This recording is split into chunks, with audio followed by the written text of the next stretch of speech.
Imagine कीजिए कि आप मैथमेटिक्स के दो बहुत बड़े अलग अलग दिखने वाले मॉन्यूमेंट्स के सामने खड़े हैं। एक तरफ है डिफरेंशियल कैलकुलस, जो किसी कर्व का इंस्टेंटेनियस स्लोप निकालने के चैलेंज से शुरू हुआ था, जो स्पीड्स, एक्सीलरेशंस और रेट्स ऑफ चेंज को मापने का टूल है। दूसरी तरफ है इंटीग्रल कैलकुलस, जो हजारों साल पहले टोटल एरिया मापने की जियोमेट्रिक पहेली से शुरू हुआ था, जो रीमान सम्स, डिस्क्रीट अप्रोक्सीमेशंस और इनफाइनाइट टोटल्स का टूल है। सदियों तक मैथमेटिक्स की ये दो ब्रांचेस बिल्कुल अलग अलग रास्तों पर चलती रहीं। जियोमीटर्स पॉलीगॉन्स की थका देने वाली लिमिट्स का यूज करके एरिया मापते थे, जबकि फिजिसिस्ट्स टेंजेंट लाइंस का यूज करके वेलोसिटीज कैलकुलेट करते थे। किसी को अंदाजा भी नहीं था कि इन दोनों ऑपरेशंस का आपस में कोई कनेक्शन है। फिर आए सर आइजैक न्यूटन और गॉटफ्रीड विल्हेम लाइबनिज। उन्होंने रियलाइज किया कि ये दोनों अलग अलग मॉन्यूमेंट्स असल में एक अंडरग्राउंड टनल से जुड़े हुए हैं। डिफरेंशियल कैलकुलस और इंटीग्रल कैलकुलस सिर्फ हल्के फुल्के जुड़े हुए नहीं हैं, बल्कि ये एक दूसरे के एग्जैक्ट इनवर्स ऑपरेशंस हैं। डिफरेंशिएशन इंटीग्रेशन को अंडू करता है और इंटीग्रेशन डिफरेंशिएशन को अंडू करता है। इस बड़ी खोज को the fundamental theorem of calculus यानी एफटीसी कहा जाता है। यह इंट्रोडक्टरी एनालिसिस की सबसे इंपॉर्टेंट थ्योरम है, जिसने मुश्किल इनफाइनाइट सम कंप्यूटेशंस को आसान टू लाइन अलजेब्रिक इवैल्यूएशंस में बदल दिया। Section break. Part 1, the accumulation function. Area और रेट ऑफ चेंज आपस में कैसे जुड़े हैं, यह समझने के लिए हमें सबसे पहले डेफिनेट इंटीग्रल्स को देखने का अपना तरीका बदलना होगा। अब तक एक डेफिनेट इंटीग्रल जैसे 0 से 2 तक F of T D T का इंटीग्रल एक स्टैटिक नंबर को दिखाता था, जो दो फिक्स्ड नंबर्स के बीच कर्व के नीचे का एक फिक्स्ड न्यूमेरिकल एरिया होता था। अब चलिए अपर बाउंड्री को डायनेमिक बनाते हैं। मान लीजिए हम स्टार्टिंग पॉइंट को t इक्वल टू a पर फिक्स कर देते हैं, लेकिन राइट हैंड बाउंड्री को एक वेरिएबल पोजीशन x बनने देते हैं। हम एक बिल्कुल नया फंक्शन डिफाइन कर सकते हैं, g of x equal to the integral of f of t with respect to t from a to x। हम g of x को एरिया एक्यूमुलेशन फंक्शन कहते हैं। यह डायग्राम कैलकुलस के डेफिनेट इंटीग्रेशन और एरिया एक्यूमुलेशन फंक्शन के concept को illustrate करता है। यह टाइम के साथ प्लॉट किए गए एक कंटिन्यूअस कर्व को दिखाता है, जो स्टार्टिंग बाउंड्री से वेरिएबल पॉइंट तक फंक्शन के अंडर टोटल एक्यूमुलेटेड एरिया को हाईलाइट करता है और साथ ही एरिया चेंज की रेट को एक्सप्लेन करने के लिए एक स्मॉल इंक्रीमेंटल स्लाइस को भी दिखाता है। जैसे जैसे x हॉरिजॉन्टल एक्सिस के अलोंग राइट की तरफ मूव करता है, x पर स्वीपिंग वॉल भी उसके साथ मूव करती है। कर्व एफ ऑफ टी के अंडर और एरिया गैदर या एक्यूमुलेट करती है। जब x इक्वल्स a होता है, g of equals the integral from a of f of t dt, जो कि 0 के बराबर होता है, यानी अभी कोई एरिया एक्यूमुलेट नहीं हुआ है। जैसे जैसे x इंक्रीज होता है, g ऑफ x ग्रो या श्रिंक होता है। ये इस पर डिपेंड करता है कि f ऑफ t पॉजिटिव है या नेगेटिव। नोटिस कीजिए कि हम इंटीग्रल के अंदर t को इंटीग्रेशन के डमी वेरिएबल की तरह यूज करते हैं। यह इंडिपेंडेंट वेरिएबल x को हमारे एक्यूमुलेटर फंक्शन की मूविंग अपर लिमिट की तरह एक्ट करने के लिए फ्री रखता है। Section break. The physical intuition, the reservoir model. g of x को विजुअलाइज करने के लिए एक मोमेंट के लिए जियोमेट्रिक एरियाज को भूल जाइए और एक सिटी वाटर रिजर्वॉयर को मैनेज करने वाले फ्लूइड मैकेनिक्स इंजीनियर की तरह सोचिए। यह डायग्राम एक वाटर स्टोरेज टैंक के फिजिकल एग्जाम्पल का यूज करके डेफिनेट इंटीग्रेशन के मैथमेटिकल कॉन्सेप्ट को इलस्ट्रेट करता है और यह दिखाता है कि कैसे एक टाइम पीरियड में कंटिन्यूअस इनफ्लो रेट को इंटीग्रेट करके टोटल एक्यूमुलेटेड वॉल्यूम कैलकुलेट किया जाता है। मान लीजिए F of T time T पर रिजर्वॉयर में वाटर के इंस्टेंटेनियस इनफ्लो रेट यानी लीटर्स पर मिनट को रिप्रेजेंट करता है। g of x equals the integral from x of f of t dt time x पर टैंक में स्टोर्ड वाटर के टोटल वॉल्यूम को रिप्रेजेंट करता है। अब खुद से एक सिंपल इंजीनियरिंग क्वेश्चन पूछिए कि मिनट x पर total stored volume g of x किस इंस्टेंटेनियस रेट से इंक्रीज हो रहा है। अगर आप इनलेट वॉल्व को इस तरह टर्न करते हैं कि मिनट x पर water exactly 50 litres per minute की स्पीड से अंदर फ्लो करता है, जिसका मतलब है f ऑफ x इक्वल्स 50, तो उस एग्जैक्ट इंस्टेंट पर total accumulated water volume g of x 50 litres per minute की रेट से राइज हो रहा होना चाहिए। मैथमेटिकल टर्म्स में rate of change of accumulated volume equal to the derivative with respect to x of g of x which equal g prime of x which equal f of x। जिस rate से accumulation function grow करता है, वह precisely उस point पर incoming function की height के equal होता है। Section break. In a formal proof of FTC part 1, चलिए डेरिवेटिव की डेफिनेशन का यूज करके इसे ज्योमेट्रिकली प्रूव करते हैं। डेफिनेशन के according accumulation function G of X का डेरिवेटिव है G prime of x equal to the limit as delta X approaches zero of quantity G of X plus delta X minus G of X all over delta X. Numerator G of X plus delta X minus G of X को ध्यान से देखिए। G of X plus delta X A से X plus delta X तक F of T के under का total area है। जी of x A से एक्स तक एफ ऑफ टी के अंडर का टोटल एरिया है। इन दोनों को सबट्रैक्ट करने पर सिर्फ x और x प्लस डेल्टा x के बीच का छोटा सा एरिया स्ट्रिप बचता है। g of x plus delta x minus g of x equal to the integral of f of t with respect to 2t from x to x plus delta x। यह diagram calculus और numerical integration के mathematical concept को illustrate करता है, जिसमें graph पर plot किए गए एक कर्व को दर्शाया गया है, जहां एक रेक्टेंगुलर स्ट्रिप एक छोटे इंटरवल में कर्व के नीचे के एरिया को अप्रोक्सीमेट करती है। एक बेहद नैरो विड्थ डेल्टा एक्स के लिए यह पतली स्लाइस प्रैक्टिकली एक रेक्टेंगल की तरह है, जिसमें width equal to delta x, height approximately f of x है। इसलिए इस छोटे से स्ट्रिप का एरिया अप्रोक्सीमेटली है। The integral of f of t with respect to t from x to x plus delta x is approximately equal to f of x times delta x. इसे वापस हमारे डेरिवेटिव लिमिट में substitute कीजिए। जी prime of x equal to the limit as delta x approaches 0 of f of x times delta x over delta x, which equal the limit as delta x approaches 0 of f of x, which equal f of x। जैसे ही delta x vanish होकर 0 हो जाता है, rectangular approximation exact बन जाता है। Section break. यह diagram fundamental theorem of calculus का फर्स्ट पार्ट प्रेजेंट करता है, जिसमें यह समझाया गया है कि से एक एक्यूमुलेशन फंक्शन का डेरिवेटिव अपर लिमिट पर इवैल्यूएट किए गए ओरिजिनल कंटिन्यूअस फंक्शन के इक्वल होता है। टेक अवे, डिफरेंशिएशन और इंटीग्रेशन एक दूसरे के एग्जैक्ट इनवर्स ऑपरेशंस हैं। किसी इंटीग्रल का उसकी अपर बाउंड के रिस्पेक्ट में डेरिवेटिव लेने पर आपको उस अपर बाउंड पर इवैल्यूएट किया गया ओरिजिनल इंटीग्रैंड फंक्शन ही मिलता है। Section break. Differentiating integrals, the Leibniz rule. GATE और यूनिवर्सिटी एग्जाम्स में क्वेश्चंस शायद ही कभी आपसे a से x तक f ऑफ t dt के इंटीग्रल जैसे सिंपल इंटीग्रल को डिफरेंशिएट करने के लिए कहते हैं। इसके बजाय एग्जामिनर्स इंटीग्रेशन की लोअर और अपर दोनों लिमिट्स में डायनामिक फंक्शंस रखकर आपकी मास्टरी टेस्ट करते हैं। क्या होता है जब हमें कंप्यूट करने की जरूरत होती है?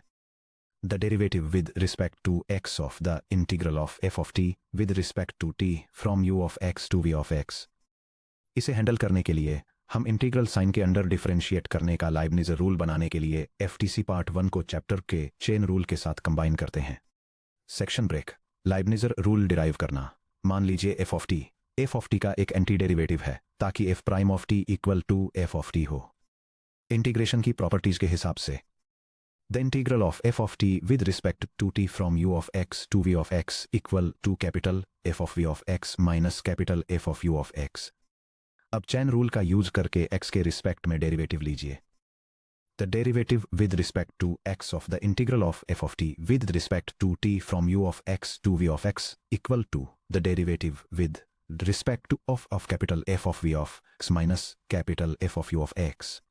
हर टर्म पर चैन रूल अप्लाई करने पर equal to capital f prime of v of x times v prime of x minus capital f prime of u of x times u prime of x। क्योंकि f prime of t equal to f of t है, हम f prime को वापस f से swap कर देते हैं। यह डायग्राम जनरल लाइबनिज रूल का मैथमेटिकल फॉर्मूला प्रेजेंट करता है, जो दिखाता है कि एक ऐसे डेफिनेट इंटीग्रल का डेरिवेटिव कैसे कैलकुलेट करना है जिसके limits of integration variable functions हैं। Section break. 3 step Leibniz protocol. जब आपके सामने फंक्शनल लिमिट्स वाले इंटीग्रल को डिफरेंशिएट करने का सवाल हो। Upper bound step. Upper limit v of x को इंटीग्रैंड f ऑफ t में प्लग करें, फिर अपर लिमिट के derivative v prime of x से मल्टीप्लाई करें। Lower bound step. Lower limit u of x को इंटीग्रैंड f ऑफ t में plug करें, फिर लोअर लिमिट के derivative u prime of x से मल्टीप्लाई करें। सबट्रैक्ट। अपर बाउंड स्टेप से लोअर बाउंड स्टेप को सबट्रैक्ट करें। Section break. Solved examples GATE style. Example 1। Basic variable upper limit dy over dx find कीजिए अगर y equal to integral from 0 x squared of cosine of t dt है। Solution. यहाँ lower limit एक constant u of x equal to 0 है, और upper limit v of x equal to X squared है। Integrand f of t equal to cosine of t है। Leibniz rule का use करके dy over dx cosine of x squared times the derivative with respect to x of x squared bye x minus cosine of 0 times derivative with respect to x of 0। चूंकि d over dx of 0 equals 0 है, second term पूरी तरह से गायब हो जाता है। dy over dx equals cosine of x squared times 2x which equals to x cosine of x squared. Section break. Example 2. Variable limits on both ends. Compute d over dx of the integral from x squared to x cubed of 1 over 1 plus t squared dt. Solution. U of x equals x squared implies u prime of x equals to x. V of x equals x cubed implies v prime of x equals 3x squared. F of t equals 1 over 1 plus t squared. Leibniz formula apply करने पर the derivative with respect to x of the integral from x squared to x cubed of 1 over 1 plus t squared dt equals a t equi of x times v prime of x minus f of u of x times u prime of fx equals 1 over 1 plus x cubed squared times 3x squared minus 1 over 1 plus x squared times 2x equals 3x squared over 1 plus x to 6th minus 2x over 1 plus x to the 4th. Section break. Example 3. Combining Leibniz rule with L'Hospital's rule. Classic gate problem. Evaluate the following limit. L equals the limit as x approaches 0 of the integral from 0 to x of sine of t squared dt all over x cubed. Solution. Step 1. Indeterminate form check करें। जैसे ही x approaches 0, numerator integral from 0 to 0 of sine of t squared dt equals 0, denominator 0 cubed equals 0. ये एक classic 0 by 0 indeterminate form है। हम L'Hospital's rule apply कर सकते हैं। Step 2.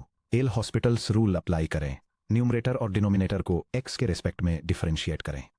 L equals the limit as x approaches 0 of the derivative with respect to x of the integral from 0 to x of sine of t squared dt divided by the derivative with respect to x of x cubed.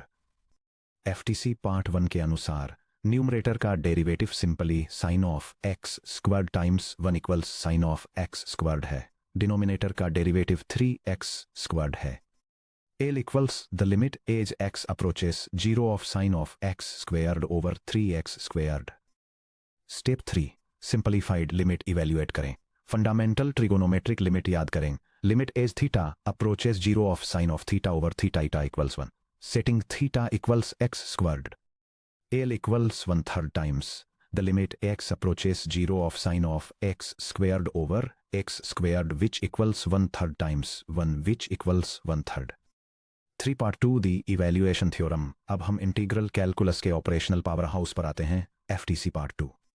अगर part 1 हमें दिखाता है कि integration और differentiation inverse process है, तो part 2 हमें बिना कोई रेक्टेंगल ड्रा किए या इनफाइनाइट लिमिट कंप्यूट किए डेफिनेट इंटीग्रल्स कैलकुलेट करने का एक प्रैक्टिकल तरीका देता है।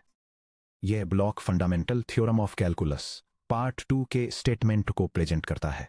यह एक्सप्लेन करता है कि किसी क्लोज्ड इंटरवल पर एक कंटिन्यूअस फंक्शन के डेफिनेट इंटीग्रल को उसके अपर और लोअर लिमिट्स पर एंटी डेरिवेटिव की वैल्यूज के बीच के डिफरेंस को कैलकुलेट करके इवैल्यूएट किया जा सकता है। Proof of FTC part 2। एक बार जब हमारे टूल किट में FTC पार्ट 1 आ जाता है तो इसका प्रूफ बहुत ही सिंपल है। मान लीजिए g of x equal to integral from a to x of f of dt। FTC part 1 से हम जानते हैं कि g prime of x equal to f of x, इसका मतलब है g of x f of x का एक एंटी डेरिवेटिव है। मान लीजिए capital F of x f of x का कोई दूसरा एंटी डेरिवेटिव है, जैसा कि हमने सेक्शन 5.1 में प्रूव किया था। एक ही फंक्शन के दो एंटी डेरिवेटिव्स में से सिर्फ एक कांस्टेंट c का ही फर्क हो सकता है। g of x equals f of x plus c।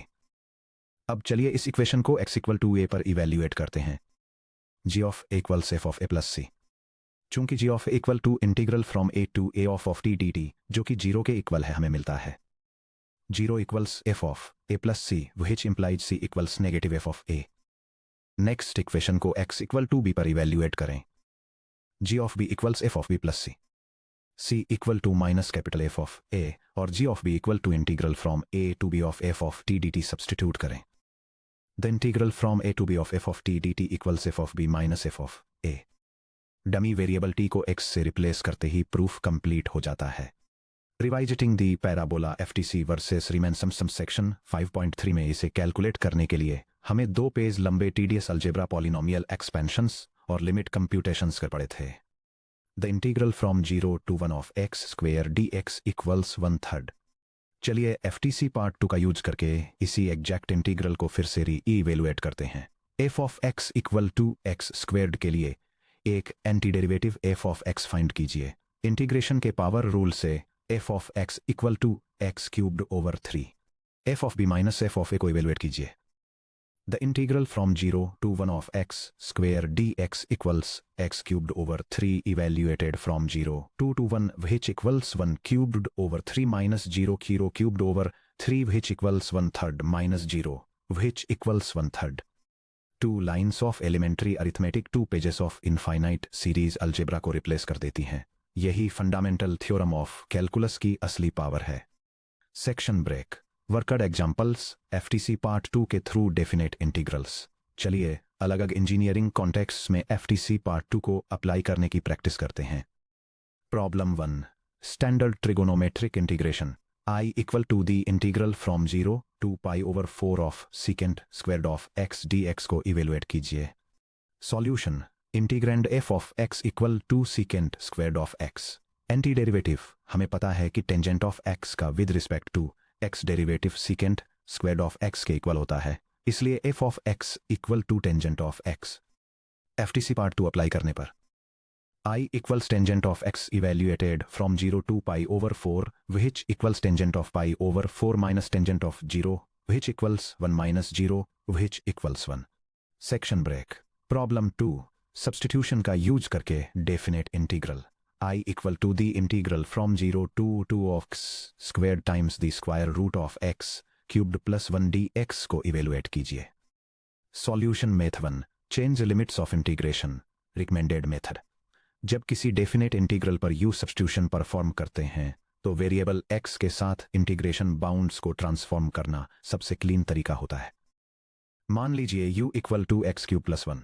Differentiate करने पर du equal to 3x square dx मिलता है। अब बाउंड्स अपडेट कीजिए। Lower bound x equal to 0, u lower equal to 0 plus 1 equal to 1। Upper bound x equal to 2, u upper equal to 2 cubed plus 1 equal to 9। सब कुछ integral में substitute कर दीजिए।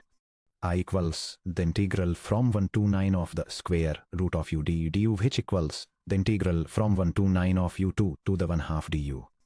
Power rule का use करके evaluate कीजिए। I equals u2 3 halves over 3 halves evaluated from 1 to 9 which equals 2 times u2 the 3 halves evaluated from 1 to 9 which equals 2/3 times 9 to the 3 halves minus 1 to the 3 halves।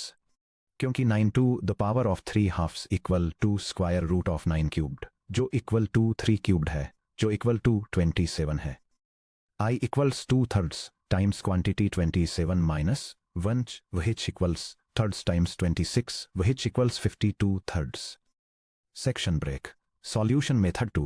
Back substitution, keep original limits। Alternatively, पहले indefinite integral find कीजिए, उसे वापस x के terms में express कीजिए, फिर original bounds plug in कीजिए। The integral of 3x square times the square root of x cubed plus 1 with respect to x equals 2/3 times the quantity x cubed plus 1 to the power of 3 halves. अब x equal to 0 से x equal to 2 तक evaluate कीजिए। I equals 2/3 times the quantity x cubed plus 1 to the power of 3 halves evaluated from 0 to 2 which equals 2/3 times the quantity 2 cubed plus 1 to the power of 3 halves minus 2/3 times the quantity 0 cubed plus 1 to the power of 3 halves which equals 2/3 times 27 minus 2/3 times 1 which equals 52/3। Gate aspirants के लिए pro tip, method 1 यानी updating bounds ज़्यादा fast है और complex multi step substitutions के दौरान careless errors से बचाती है। Section break 5। The dangerous pitfall, the continuity trap. हालांकि एफटीसी पार्ट 2 देखने में सिंपल लगता है, पर इसमें एक क्रिटिकल कंस्ट्रेंट है जिसे स्टूडेंट्स अक्सर कॉम्पिटिटिव एग्जाम्स के दौरान ओवरलुक कर देते हैं। यह warning fundamental theorem of calculus part 2 को अप्लाई करने की एक क्रूशियल कंडीशन को हाईलाइट करती है और समझाती है कि फंक्शन को पूरे क्लोज्ड इंटरवल में कंटिन्यूअस रहना चाहिए, और अगर उस इंटरवल के अंदर कोई वर्टिकल एसिम्प्टोट्स या इन्फिनाइट डिसकंटिन्यूटीज आती हैं तो इस थ्योरम को डायरेक्टली यूज नहीं किया जा सकता। Section break. The classic exam trap, a negative area for a positive function. इस इंटीग्रल पर ध्यान दीजिए। Evaluate integral from -1 to 1 of 1 over x squared with respect to x। The wrong blind way. एक student blindly power rule F of x equal to -1 over x apply करता है। The integral from -1 to 1 of x to the power of -2 with respect to x equals -1 over x evaluated from -1 to 1 which equals -1 1 minus -1 over -1 which equals -1 minus 1 which equals -2 wrong। उस result को ध्यान से देखिए, -2 pause कीजिए और सोचिए कि physically इसका क्या मीनिंग है। Function f of x equals 1 over x squared strictly positive है। f of x is greater than 0 her real number x के लिए जो 0 के इक्वल नहीं है। x एक्सिस के पूरी तरह पर स्थित तो एक पॉजिटिव कर्व के नीचे ट्रैप्ड नेट एरिया किसी नेगेटिव नंबर के इक्वल कैसे हो सकता है। यह text diagram 1 divided by x square के मैथमेटिकल ग्राफ को इलस्ट्रेट करता है, जिसमें एक वर्टिकल एसिम्प्टोट को हाईलाइट किया गया है जहां x इक्वल टू 0 है। क्या गड़बड़ हुई? Integrand f of x equals 1 over x squared x equals 0 पर पॉजिटिव इन्फिनिटी तक ब्लो अप हो जाता है, क्योंकि x इक्वल्स 0 हमारे इंटीग्रेशन इंटरवल -1 to 1 के ठीक बीच में आता है। इसलिए फंक्शन -1 पर कंटिन्यूअस नहीं है। इसलिए एफटीसी पार्ट 2 को सीधे अप्लाई करना एक मैथमेटिकल वायोलेशन है। इंटरनल डिसकंटिन्यूटीज या इनफाइनाइट एसिम्प्टोट्स वाले इंटीग्रल्स को हैंडल करने के लिए हमें डिसकंटिन्यूटी पर इंटरवल को स्प्लिट करके और लिमिट्स लेकर उन्हें इम्प्रॉपर इंटीग्रल्स की तरह ट्रीट करना होगा। एक ऐसा टॉपिक जिसे हम चैप्टर 6 में गहराई से कवर करेंगे। अगर आप लिमिट्स का यूज करके इस इम्प्रॉपर इंटीग्रल को सही तरीके से इवेलुएट करते हैं। The integral from -1 to 1 of 1 over x square with respect to x equals limit at hs approaches 0 from the left of the integral from -1 to t of 1 over x squared with respect to x plus the limit as t approaches 0 from the right of integral from t to 1 of 1 over x squared with respect to x which equals infinity plus infinity which equals infinity diverges। Curve के नीचे का असली area infinite है, -2 नहीं। Section break. Strategic summary FTC के dual facets. इस foundational section को conclude करने के लिए आइए फंडामेंटल थ्योरम ऑफ कैलकुलस के दोनों पार्ट्स के रोल्स को समराइज करते हैं। यह diagram fundamental theorem of calculus को 2 कोर पार्ट्स एक्यूमुलेशन और इवैल्यूएशन में स्प्लिट करके आउटलाइन करता है। एक्यूमुलेशन सेक्शन यह समझाता है कि डिफरेंशिएशन और इंटीग्रेशन इनवर्स ऑपरेशंस हैं जो स्लोप्स को कर्व के अंडर के एरियाज से लिंक करते हैं। इवैल्यूएशन सेक्शन यह डिटेल में बताता है कि एंटी डेरिवेटिव्स का यूज करके डेफिनेट इंटीग्रल्स को कैसे सॉल्व करें और डिफाइंड इंटरवल में फंक्शन कंटिन्यूटी की रिक्वायरमेंट को हाईलाइट करता है। एफटीसी पार्ट 1 यह एस्टेब्लिश करता है कि एक accumulated area function g of x equals the integral from a to x of f of t dt का derivative original integrand f of x के इक्वल होता है। यह लाइवनिज रूल के लिए फाउंडेशन प्रोवाइड करता है जिससे हम फंक्शनल लिमिट्स वाले इंटीग्रल्स को डिफरेंशिएट कर सकते हैं। एफटीसी पार्ट 2 ये दिखाता है कि अगर हम f ऑफ x का कोई anti derivative capital f of x ढूंढ लेते हैं तो हम f of b minus f of a compute करके a to b of f of x dx के इंटीग्रल को इवेलुएट कर सकते हैं। हमेशा कंटिन्यूटी चेक करें, यह कंफर्म किए बिना कि f ऑफ x पूरे डोमेन a टू b में वेल बिहेव्ड और कंटिन्यूअस है। कभी भी आंख बंद करके f of b minus f of a apply न करें। अब जब हमने ये एस्टैब्लिश कर लिया है कि एंटी डेरिवेटिव्स का यूज करके डेफिनेट इंटीग्रल्स को कैसे इवैल्यूएट किया जाता है, तो हम उन पावरफुल अलजेब्रिक शॉर्टकट्स को एक्सप्लोर करने के लिए तैयार हैं जो हमें कॉम्प्लेक्स इंटीग्रल्स को एक नज़र में सॉल्व करने की सहूलियत देते हैं। अगले section 5.5 properties of definite integrals, symmetry, even या ऑड फंक्शंस और पीरियोडिक फंक्शंस में हम सीखेंगे कि सिमेट्री और पीरियोडिसिटी जैसे जियोमेट्रिक फीचर्स कैसे हमें बिना किसी टेडियस एरिथमेटिक के मुश्किल इंटीग्रल्स को जीरो मेहनत से इवैल्यूएट करने की परमिशन देते हैं।